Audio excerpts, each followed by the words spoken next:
Tropical Storm Bertha brings heavy winds. Potential flooding for Carolinas, Virginia. Bertha made landfall as a tropical storm Wednesday east of Charleston, SC, bringing winds and heavy rain to the region before weakening to a tropical depression.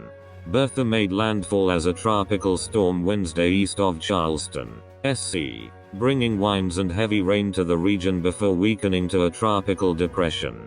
The tropical storm formed at about 8:15 a.m., becoming the second named storm of the current Atlantic hurricane season. It made landfall at 9:30 a.m. with sustained winds of 50 miles per hour. It was a tropical storm for almost 6 hours before weakening to a tropical depression.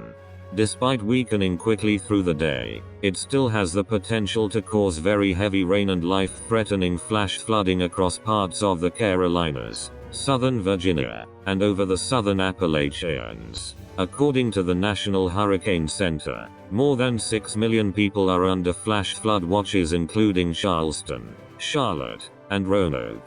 Bertha is expected to produce total rainfall accumulations of 2 to 4 inches with isolated totals up to 8 inches across eastern and central South Carolina, west central to far southeastern North Carolina and southwest Virginia.